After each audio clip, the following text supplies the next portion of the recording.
नमस्कार, आप देख रहे हैं न्यूज इंडिया। मैं हूं आपके साथ शिवानी पांडे। उत्तर प्रदेश के मुख्यमंत्री योगी आदित्यनाथ ने टीम 11 के साथ बैठक की। मुख्यमंत्री ने अधिकारियों को आदेश दिया कि संक्रमण रोकने के लिए हर जिले में फोकस टीम बनाई जाए और किसी भी हालत में वायरस के संक्रमण का प्रसार नहीं होना चाहिए। सीएम ने टीम 11 को स्पष्ट आदेश दिया है कि कोरोना योद्धाओं के लिए पीपीई किट्स और N95 मास्क की उपलब्धता भी सुनिश्चित हो। लॉकडाउन के बीच तमाम कलाकार भी कोरोना वॉरियर्स को बधाई दे रहे हैं। लखनऊ की एक संस्था ने ऐसे ही सड़क पर सफाई कर्मी, पुलिस, डॉक्टर, सेना के जवान और मीडिया की तस्वीरें बनाकर उन्हें बधाई दी है। ये तस्वीर चेन्नई से आए कलाकारों ने बनाई है। आप भी देखिए न्यूज इंडिया के वरिष्ठ संवाददाता नीरज मिश्रा की खास रिपोर्ट। लॉकडाउन का वक्त चल रहा है और राजधानी लखनऊ में कोरोना वॉरियर्स के लिए तमाम तरह के जो उन्हें आगे बढ़ाने के लिए और उनको बधाई देने के लिए तमाम संदेश दिए जा रहे हैं। हम आपको दिखाएंगे एक अलग तरीके का संदेश जो कि ऐसे लोगों को लिए कोरोना भारत छोड़ो, स्टे होम, स्टे सेफ, ये एक पूरा संदेश है। और साथ में सड़क पर एक बहुत खूबसूरत पेंटिंग बनाई गई है और ये पेंटिंग है, इस पेंटिंग में सबसे पहले दिखाया गया है कि सफाई कर्मियों को धन्यवाद दिया गया है, उसके बाद पुलिस कर्मियों को धन्यवाद दिया गया है, डॉक्टर्स को दिया गया है और सेना के जवानों को दिया गया है और साथ में टीवी रिपोर्टर्स जो कि सड़क पर खबरें आप तक लगातार पहुंचा रहे हैं, उनकी फ़ोटोज़ सड़क पर बनाई गई है, भव्य फ़ोटो बनाई गई है और उनको एक प्रकार से धन्यवाद दिया गया है। इस पेंटिंग को बनाने में बहुत मेहनत लगी है और सड़कों पर अगर बात की जाए तो राजधानी लखनऊ की सड़कों में कई जगह इस तरह की पेंटिंग बनाकर ऐसे लोगों का धन्यवाद किया गया है जो इस समय कोरोना संक्रमण के समय सड़क पर हैं और लोगों की मदद कर रहे हैं। ऐसे लोग भी हैं, यानी टीवी रिपोर्टर्स की भी तस्वीर बनाई जो देखकर काफ़ी अच्छा लगा कि जो सड़क पर इस समय आप तक खबरें, पल पल की अपडेट कोरोना से लेकर आप तक पहुंचा रहे हैं। हमारे साथ इस जो ये पूरी पेंटिंग बनी है इस संस्था के अध्यक्ष हैं जो कि बताएंगे कि आखिर इन्होंने ये पेंटिंग क्यों बनाई है। दीपांकर जी हैं। दीपांकर जी, क्या सोचकर आपने ये पेंटिंग बनाई और इसमें क्या चीज़ खास है? जी सर्वप्रथम मैं मीडिया को धन्यवाद देना चाहूँगा कि आपका बहुत बड़ा सपोर्ट रहा है। हमने पिछले 3 दिनों से ये कार्यक्रम का बीड़ा उठाया है जिसका हमारा मुख्य उद्देश्य है जनता को जागरूक करना। और जैसा कि हमारे प्रधानमंत्री और हमारे मुख्यमंत्री जनता से लगातार अपील कर रहे हैं कि आप अपने घरों में रहिए, कुछ दिनों की दिक्कत है, थोड़े दिन की समस्या है, बहुत जल्दी इससे निजात मिलेगा, तो खुद भी आप सेफ रहिए और अपने पास पड़ोस के लोगों को भी सुरक्षित रखिए। हमारा मुख्य उद्देश्य इस ड्राइंग को बनाने का है कि जिससे जनता के बीच में जो डर है, जो भय का माहौल है, वो ना होके जनता को जागरूक किया जा सके कि अगर आप प्रिकॉशन लेते हैं तो इससे बचा जा सकता है। अब कहते हैं ना कि precaution is better than cure, तो वही चीज़ हमारा है कि आप डरिए नहीं, थोड़ी सी प्रिकॉशन लीजिए, अपने घर में रहिए, घर के अंदर रहिए, घर के अंदर रह के इस कोरोना नामक भयंकर बीमारी से या कह लिए वायरस से बचा जा सकता है। तो इसमें किन किन लोगों को आपने सम्मान दिया है, उनके लिए फ़ोटोज़ बनाई है? जी, इसमें हमने सर्वप्रथम अपने जो हमारे पुलिस के लिए जैसे अरुण कुमार यादव जी हैं और पूरी पुलिस महकमा जो है हमारे उत्तर प्रदेश का या भारत का, दूसरा हमारे डॉक्टर्स हैं, मीडिया पत्रकार हमारे के लिए मित्र हैं और हमारी भारत की आर्मी है और हमारे सफाई कर्मचारी हैं, इन सभी को हमने इसमें एक साथ हमारे समावेशित किया है। सबको हमने साथ में इंक्लूड करके सबको ट्रिब्यूट दिया है। तो ये पहला मौका है जिसमें एक साथ सभी को, सफाई कर्मी, पुलिसकर्मी, डॉक्टर्स, सेना के जवान और मीडिया को एक साथ इनकी फ़ोटोज़ बनाई गई हैं और इन फ़ोटोज़ के साथ उन्हें धन्यवाद भी दिया गया है। हम बात करेंगे अरुण कुमार यादव जी जो कि यहाँ पर हैं। सर, पहली बार पुलिस की छवि, आप इतने सालों से महकमे में हैं, पहली बार पुलिस की छवि बदलती हुई दिख रही है और फ़ोटो भी लगी है, क्या कहना है? अब इसमें पहली बार जो है पुलिस का रोल, इसमें जो रोल मॉडल दिखाया गया है पुलिस का, अच्छा लगा इसको देख करके। और पुलिस की जो छवि इस समय बदल रही है उस पर, हाँ, पुलिस की छवि को जो है समाज में जो दिखाया जा रहा है उसको देख करके अच्छा लगता है।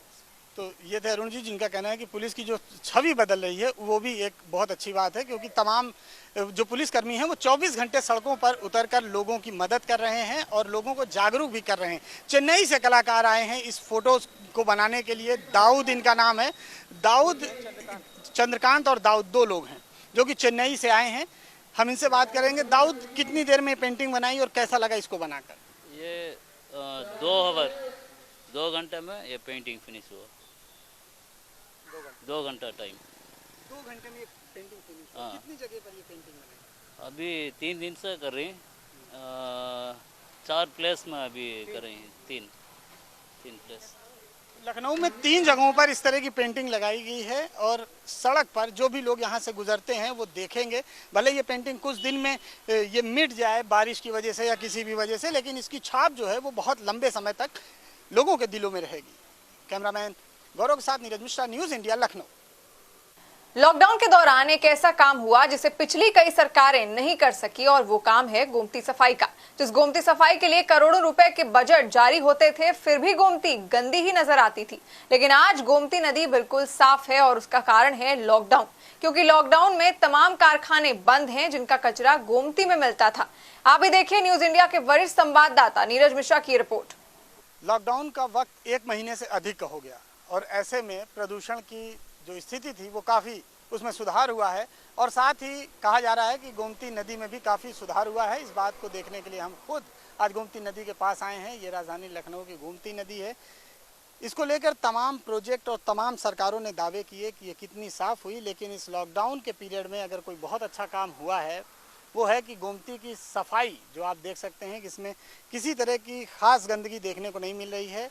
उत्तर प्रदेश की राजधानी लखनऊ में गोमती का पानी साफ और निर्मल करने के साथ ही उसे प्रदूषण मुक्त रखने के नाम पर करोड़ों रुपए बहाए गए, लेकिन नदी की सेहत में कोई सुधार नहीं हुआ। पिछली जो सरकारें थी उसने करीब 656 करोड़ रुपए रिवर फ्रंट जो प्रोजेक्ट बना, ये रिवर फ्रंट प्रोजेक्ट है, इसमें लगाए गए। इसमें 1513 करोड़ से ज़्यादा रुपए खर्च हो गए, लेकिन गोमती का प्रदूषण घटने के बजाय बढ़ता चला गया। नेशनल ग्रीन ट्रिब्यूनल ने बाकायदा नोटिस जारी करके पूछा था कि करोड़ों रुपए बहाने के बाद आखिर गोमती क्यों नहीं साफ हुई। तो गोमती तो साफ नहीं हुई थी उस वक्त, लेकिन अब लॉकडाउन के पीरियड में गोमती साफ हो गई है। इसका सबसे बड़ा कारण बताया जा रहा है जो तमाम उद्योग धंधे थे, जो कारखाने थे वो बंद हो गए, वो सीधे गोमती नदी में आकर गिरते थे, वो इस समय बंद हैं। प्रदूषण का लेवल भी काफ़ी कम है। आपको बताएं कि जलकल की रिपोर्ट के मुताबिक 3 वाटर वर्क्स में आने वाले गोमती के पानी में मिट्टी, सिल्ट और कीटाणुओं की मात्रा बहुत ज़्यादा मिली थी और इसके बाद से लगातार इसकी सफाई का काम था और तमाम तरह के जो गोमती को लेकर सफाई अभियान चलाया जा रहा था, वो लगातार उसमें करोड़ों रुपए बहाए गए, लेकिन फिर भी गोमती साफ़ नहीं हुई। जितनी गोमती साफ़ आज की डेट में दिख रही है, इस लॉकडाउन के समय दिख रही है, गोमती का पानी आप देख सकते हैं, कोई सिल्ट इसमें नहीं है, किसी तरह की गंदगी इसमें खास तौर पर दिखाई नहीं दे रही है। और इसका सबसे बड़ा कारण है कि लॉकडाउन में जिस तरह से तमाम फैक्ट्रियां बंद हुई, उनका पानी गोमती में नहीं आया, तो गोमती के ऊपर कोई सिल्ट नहीं है, बिल्कुल पानी साफ है। और रियलिटी यही है कि गोमती को अगर साफ करना है तो चाहे जितने पैसे खर्च कर लीजिए, गोमती गंदी रहेगी। अगर गोमती का पानी साफ करना है तो हमें खुद इस बात का इनिशिएटिव लेना होगा। जो गोमती में कचरा आता है, जो गोमती में गंदगी आती है, जो कारखानों का गंदगी निकलती है, वो गोमती में आता है। इस समय कारखाने बंद हैं तो इसलिए गोमती भी साफ नज़र आ रही है। तो कुल मिला के कहा जाए कि लॉकडाउन का एक बहुत अच्छा इफेक्ट गोमती नदी में पड़ा है राजधानी लखनऊ में। कैमरामैन गौरव के साथ Neeraj Mishra, news India, Lucknow. Corona के कहर से जूझ रहे देश के लिए कुछ सुकून के संकेत मिले हैं। दरअसल सरकार ने आधिकारिक तौर पर 1 मई से कोरोना केस में कमी आने की उम्मीद जताई है। नीति आयोग के सदस्य और कोरोना के खिलाफ गठित टास्क फोर्स 1 के प्रमुख डॉक्टर वीके पॉल ने देश में कोरोना के केस में बढ़ोतरी के ट्रेंड और उसके आधार पर भविष्य के प्रोजेक्शन को ग्राफ के जरिए स्पष्ट किया है। इससे पता चलता है कि देश में कोरोना संक्रमण 30 अप्रैल तक अपने चरम सीमा पर होगा, उसके बाद गिरावट आनी शुरू हो जाएगी। कोरोना को लेकर देश के लिए अच्छी खबर यह है कि अप्रैल के बाद कोरोना के केसों में कमी आएगी।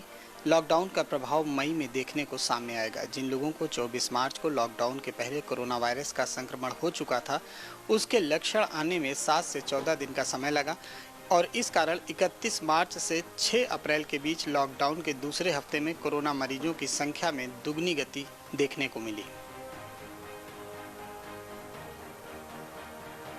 ये संख्या बढ़कर 5.2 दिन से 4.2 दिन हो गई और लॉकडाउन का असर आने के बाद 7 से 13 अप्रैल के दूसरे हफ्ते में केस दुगना होने की गति 6 दिन और 14 से 20 अप्रैल के चौथे हफ्ते में 8.6 दिन तक पहुंच गई।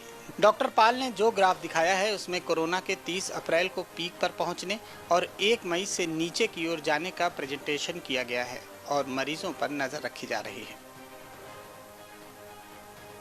कोरोना महामारी को लेकर एक अच्छी खबर आई है। ये खबर है कि 1 मई के बाद से कोरोना संक्रमण में कमी आएगी। केंद्र सरकार द्वारा गठित कोरोना टास्क फोर्स के एक सदस्य ने बताया है कि लॉकडाउन का असर 1 मई से दिखना शुरू हो जाएगा। कैमरामैन गौरव के साथ Neeraj Mishra, news India, Lucknow. Lockdown के दौरान तमाम उद्योग धंधे बंद हैं, तो वहीं इस समय सबसे ज्यादा परेशान सांस्कृतिक कलाकार हैं, जो इस समय घर में बैठे हैं। कलाकारों की मुसीबत ये है कि उनके पास सिर्फ अपना हुनर है, जो कि ये स्टेज और मंच पर दिखाते हैं। लेकिन फिलहाल लॉकडाउन के चलते होने वाले तमाम कार्यक्रम स्थगित हो गए हैं, जिस वजह से लोक कलाकारों के सामने संकट बढ़ गया है। लॉकडाउन के दौरान सांस्कृतिक कलाकार परेशान हैं क्योंकि इन दिनों सभी सांस्कृतिक कार्यक्रम बंद हैं। नवरात्र में तमाम इलाकों में देवी जागरण और अन्य कार्यक्रम आयोजित किए जाते हैं, लेकिन इस बार लॉकडाउन के चलते कोई भी कार्यक्रम आयोजित नहीं हुआ। यही वो समय होता है जब लोक कलाकार अपनी प्रतिभा का प्रदर्शन करते हैं और इसके बदले उन्हें पारिश्रमिक मिलता है। लेकिन फिलहाल लोक कलाकारों की स्थिति इन दिनों खराब है। पुरवैया संस्था के अध्यक्ष अंजनी कुमार ने बताया कि सरकार को इस ओर भी ध्यान देना चाहिए क्योंकि सांस्कृतिक कलाकारों की स्थिति इस समय बेहद खराब है। जिनका पूरा जीवन यापन इसी कला के माध्यम से होता है, जिनकी रोटी रोजी इसी कला पर आधारित है, उनके लिए आज भारी संकट है। तो मैं आपसे अनुरोध करता हूं, उत्तर प्रदेश के मुख्यमंत्री आदरणीय योगी आदित्यनाथ जी एवं प्रधानमंत्री आदरणीय मोदी जी, आप लोग इन कलाकारों के बारे में जरूर सोचें। लॉकडाउन के चलते लोक कलाकारों की स्थिति खराब होती जा रही है। सांस्कृतिक कार्यक्रम करने वाले लोक कलाकारों का कहना है कि ना तो नवरात्र में और ना ही उसके बाद किसी तरह का कोई भी कार्यक्रम प्रदेश या देश में आयोजित नहीं हुआ। लिहाजा इन लोक कलाकारों की हालत खराब हो रही है। इन लोक कलाकारों के पास अपने कला के अलावा और कुछ भी नहीं है, लिहाजा वो घर पर बैठे हैं। कैमरामैन गौरव के साथ नीरज मिश्रा, न्यूज इंडिया, लखनऊ। तो फिलहाल के लिए इतना ही, लेते हैं एक छोटा सा ब्रेक।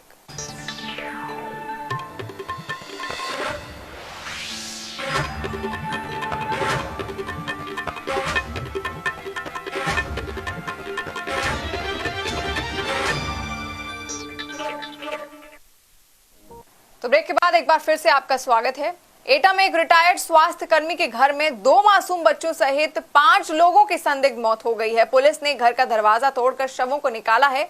घटना के बाद इलाके में हड़कंप मचा हुआ है। घर के सदस्यों की मौत कैसे और क्यों हुई, इसका अब तक पता नहीं चला है। घटनास्थल पर डीएम, एसएसपी सहित आला अधिकारी पहुंचे। पुलिस ने शवों को पोस्टमार्टम के लिए भेज दिया है। मृतकों में स्वास्थ्य विभाग से रिटायर 78 साल के राजेश्वर प्रसाद पचौरी, उनकी बहू, एक अन्य रिश्तेदार और 10 साल और 1 साल के 2 पोते हैं। पूरा मामला एटा के थाना कोतवाली नगर क्षेत्र के श्रृंगार नगर का है। उत्तर प्रदेश के बाल विकास एवं पुष्टाहार विभाग का घोटालों से पुराना रिश्ता रहा है। प्रमुख सचिव से लेकर निदेशक तक यहां घोटालों के हीरो तो रहे, सिर्फ कार्रवाई नहीं हुई। इन अफसरों ने केंद्र से लिए अरबों का बजट खर्च का उपभोग प्रमाण पत्र तक नहीं दिया है। कैग ने भी यूपी के पुष्टाहार विभाग में घोटालों का खुलासा किया, लेकिन प्रदेश सरकार ने आज तक एक्शन टेकन रिपोर्ट नहीं भेजी। जिन आईएएस अफसरों को जांच में दोषी पाया गया, सरकार की मेहरबानी से उन्हें भी क्लीन चिट दे दी गई। बाल पुष्टाहार घोटाले में बरेली की 2 फर्में ईओडब्ल्यू जांच में दोषी मिली। मामला पोषाहार सप्लाई में गड़बड़ियों और टैक्स चोरी का था। जयपुर की जेबीएस फूड्स प्राइवेट लिमिटेड और बरेली की खंडेलवाल सोया इंडस्ट्री के ऊपर एफआईआर और ब्लैकलिस्ट की सिफारिश हुई। जेबीएस का मामला न्यूट्री बिस्कुट आपूर्ति में फर्जीवाड़े का है। खंडेलवाल फर्म ने रिफाइंड वेजिटेबल ऑयल और पंजीरी घोटाले में अपना हाथ दिखाया। दोनों ही फर्में बीते 1 दशक में पोषाहार महकमे से करोड़ों के कई ठेके हथिया चुकी हैं। उत्तर प्रदेश के पोषाहार महकमे में बीते 1 दशक के दौरान हजारों करोड़ के घोटालों की नींव रखी गई। सरकारें आई तो जरूर सत्ता में, लेकिन हर सरकार ने इन घोटालों की जांच कराने से कन्नी काटी और जिनकी जांच कराई भी, उनमें से भी दोषी अफसरों को लगातार क्लीन चिट मिलती चली गई। जांच रिपोर्ट 12 साल से सरकार दबाए थी। प्लानिंग के तहत तत्कालीन विभागीय निदेशक शैलेश कुमार सिंह को ईओडब्ल्यू जांच में क्लीन चिट मिली थी। इस भ्रष्ट अफसर के स्पष्टीकरण पर ईओडब्ल्यू ने भरोसा भी कर लिया, जबकि लखनऊ के नगर आयुक्त रहते शैलेश सिंह ने घोटालों का रिकॉर्ड तोड़ा था और बाद में निलंबित भी किए गए थे। सिर्फ यही नहीं, यूपी के सबसे अमीर आईएएस के तौर पर सुर्खियां बटोर चुके आईएएस चंद्र प्रकाश भी ईओडब्ल्यू जांच में दोषी होने के बावजूद बच निकले। विभागीय कार्रवाई के आदेशों को सरकार ने ही खत्म कर दिया। आईएएस चंद्र प्रकाश के आईपीआर में ही करीब 40 संपत्तियां शामिल थीं। घोटाले में सिर्फ तत्कालीन परियोजना प्रबंधक अलका रानी के खिलाफ कार्रवाई को हरी झंडी दिखाई गई। साफ है, पोषाहार महकमे के बड़े अफसरों को इतने बड़े घोटाले की आंच से बाहर कर दिया गया। आईएएस चंद्र प्रकाश और शैलेश कुमार सिंह बसपा सरकार के चहेते अफसरों में शुमार थे। ये दोनों ही अफसर जितने भी विभागों में तैनात रहे, सिर्फ घोटालों से ही सुर्खियां बटोरी। सरकार सिर्फ संपत्तियों की जांच करा ले तो कई बड़े खुलासे होने तय हैं। बारी अब कैग रिपोर्ट की है, जिसने बीते वर्षों में अरबों के पोषाहार घोटाले की बखिया उधेड़ी। लेकिन यूपी के मुख्य सचिव ने कैग रिपोर्ट्स पर नियमों के मुताबिक 3 महीने में भेजी जाने वाली एक्शन टेकन रिपोर्ट भी आज तक नहीं भेजी है। खैर, अब करोड़ों का आंगनबाड़ी केंद्र घोटाला भी हाल ही में बेनकाब हुआ है, जिसमें कई जिलों में प्रस्तावित आंगनबाड़ी केंद्रों के लिए आए करोड़ों के बजट खर्च के उपभोग प्रमाण पत्र को भेजा ही नहीं गया। विशेष सचिव पुष्टाहार ने जांच रिपोर्ट शासन को सौंपी है। ऐसे कई घोटाले पुष्टाहार महकमे में दफन है, जिनमें प्रमोशन घोटाला भी शामिल है। उत्तर प्रदेश बाल विकास एवं पुष्टाहार महकमे की हर फाइल घोटालों के पोषाहार से तैयार होती है और सरकारें सिर्फ छोटों पर कार्रवाई कर अपनी जिम्मेदारी से मुंह मोड़ लेती हैं, जबकि घोटालों का सिंडिकेट शासन से लेकर निदेशालय में बैठे आईएएस अफसर ही चलाते आए हैं। कैमरामैन गौरव के साथ Manish Shrivastava, news India, Lucknow. Corona के इलाज में प्लाज्मा थेरेपी रामबाण सिद्ध होने जा रही है। दिल्ली के बाद लखनऊ के केजीएमयू ने भी कोरोना के मरीजों पर प्लाज्मा विधि अपनाने का निर्णय लिया है। बकायदा 4 मरीजों ने अपने खून से प्लाज्मा निकालने की मंजूरी भी दे दी है, जिसमें एक केजीएमयू का डॉक्टर भी है। ट्रांसफ्यूजन मेडिसिन विभाग ने प्रक्रिया शुरू भी कर दी है। इसका सबसे अधिक लाभ उन कोरोना मरीजों को होगा जिनकी हालत बेहद गंभीर है। कोरोना के इलाज की वैक्सीन तो इजाद नहीं हुई, अब मेडिकल साइंस ने कोरोना को मात दे चुके मरीजों के प्लाज्मा से ही दुनिया की सबसे बड़ी चुनौती को हराने की ठान ली है। शनिवार को केजीएमयू ने 2 लोगों के खून से प्लाज्मा निकाला। इनमें से एक केजीएमयू के ही रेजिडेंट डॉक्टर तौफीक खान है, दूसरे लखीमपुर के उमा शंकर पांडे हैं। दोनों कोरोना संक्रमण से पूरी तरह स्वस्थ हो चुके हैं। केजीएमयू की ट्रांसफ्यूजन मेडिसिन विभाग की अध्यक्ष डॉक्टर तुलिका चंद्रा ने न्यूज इंडिया को पूरी प्रक्रिया की जानकारी दी। कॉन्वलेसेंट प्लाज्मा कोरोना जैसी वैश्विक महामारी में जहाँ पे हम केवल अभी सपोर्टिव और प्रिवेंटिव ट्रीटमेंट में हैं, ये एक क्यूरेटिव ट्रीटमेंट की तरह उभर रहा है। और आज केजीएमयू का पहला स्टेप है ऐसे रक्तदाताओं से प्लाज्मा कलेक्ट करने का इस थेरेपी के अंतर्गत। इसमें ऐसे रक्तदाता जो अभी हैं और ये पहले कोरोना से संक्रमित हो चुके हैं और फिर अपूर्ण रूप से स्वस्थ हो चुके हैं और इनके अंदर वो प्रतिरोधक क्षमता तो देने वाली कोरोना एंटीबॉडीज बन चुकी हैं, जो अभी तक हमें कहीं नहीं मिली, केवल इनके शरीर पे मिलेंगी। और यही एंटीबॉडीज और कोरोना मरीज जो संक्रमित हैं और ठीक नहीं हो रहे हैं, उनके लिए जीवनदायिनी होगी। आज ये जो संक्रमित मरीज हैं जो पूरी तरह से ठीक हो चुके हैं, ये आगे आए हैं और इन्होंने हामी भरी है और मरीजों को ठीक करने की, अपने उसे कहते हैं प्रेशियस प्लाज्मा से। और ये प्लाज्मा निकाला जाएगा ब्लड बैंक ट्रांसफ्यूजन मेडिसिन विभाग में प्लाज्मा फेरेसिस की विधि के द्वारा, जिसमें ये 500 ml प्लाज्मा निकाल के यहाँ पे स्टोर हो जाएगा।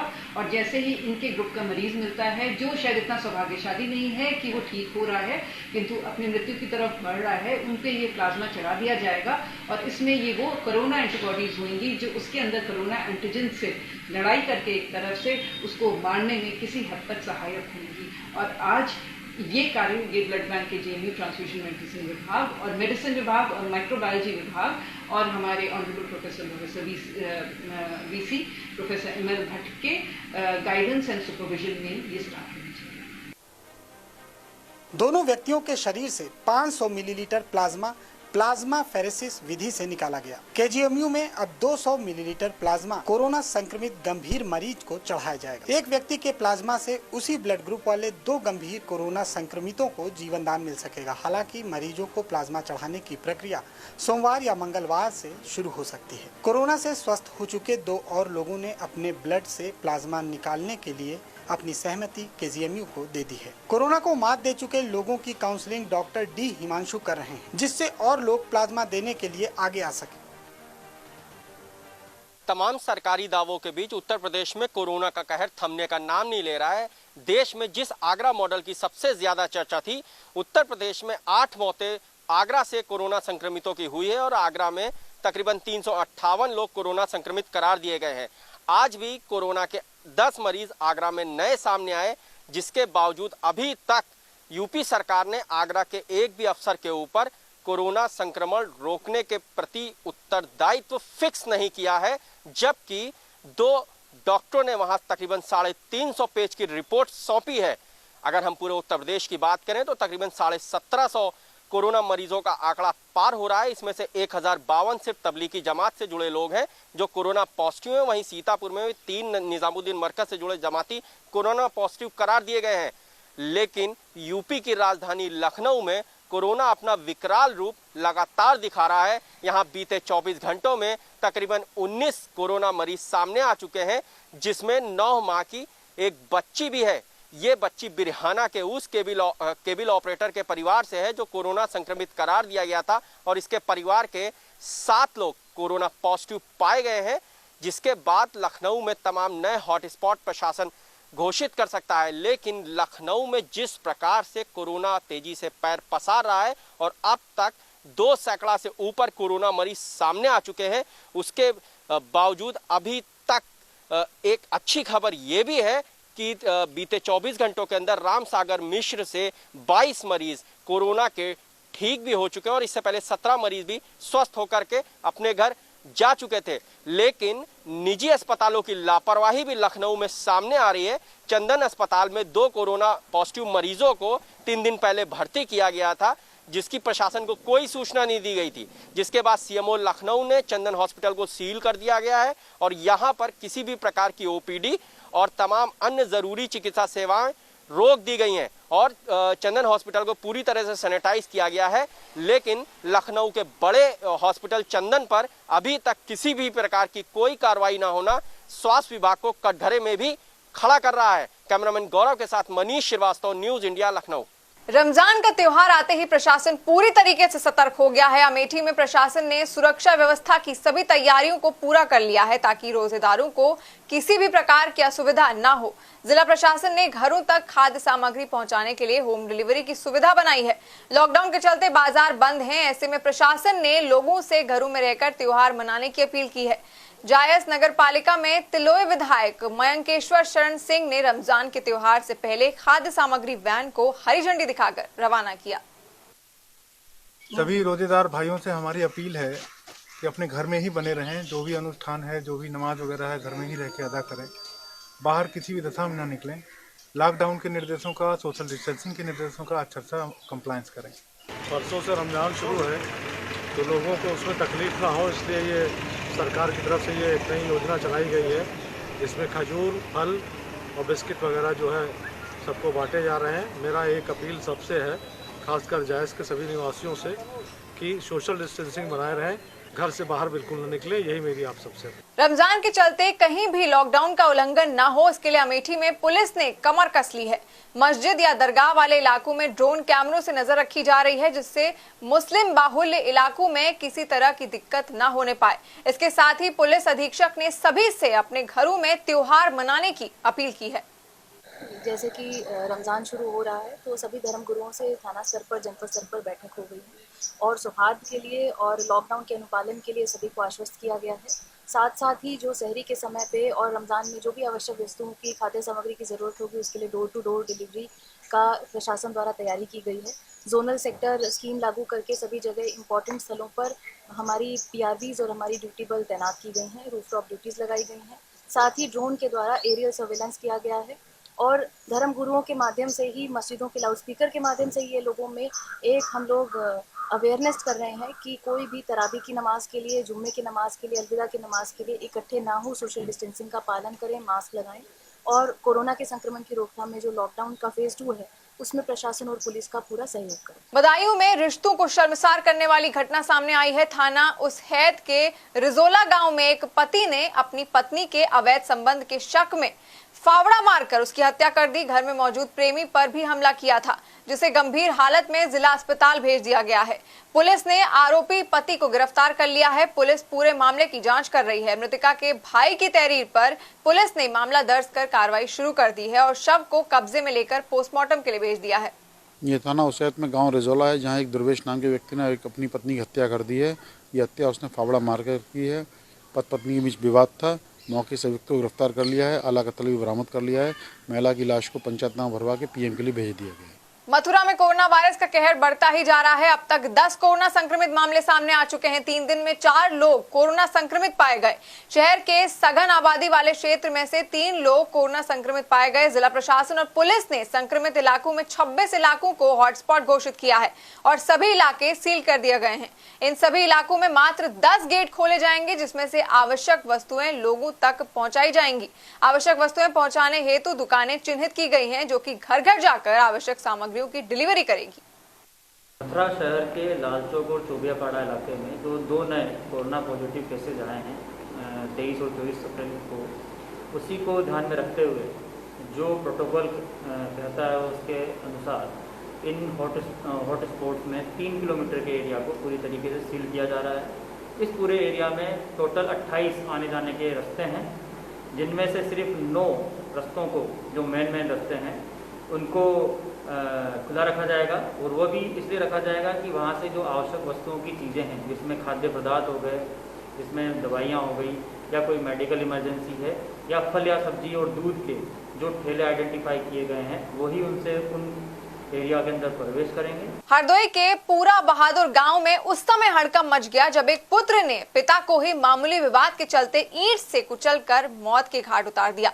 घटना की जानकारी मिलते ही गांव में दहशत फैल गई। घटना की जानकारी होते ही पुलिस प्रशासन मौके पर पहुंचा और आरोपी को हिरासत में ले लिया है।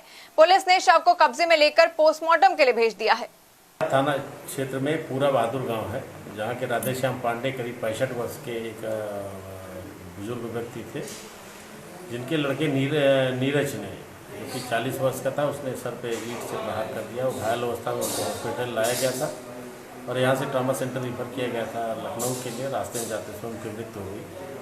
पूरे केस की तहकीकात करने के दौरान ये पता चला कि राधेश्याम जो खाने पीने के शौकीन व्यक्ति थे और करीब 8 बीघे ज़मीन थी, उन्होंने उसको बेच दिया था। इसी बात को लेकर आपस में घर में कलह रहती थी। इसी बात को लेकर के उन लोगों के बीच में आपस में कहा सुनी और जिसके बाद नीरज ने उसके सर पे जो है प्रहार कर दिया और उनकी डेथ हो गई। नीरज पुलिस के कब्जे में आ गए हैं और पुलिस पूछताछ कर रही है। शेष पंचायतनामा पोस्टमार्टम कार्रवाई कराई जाएगी।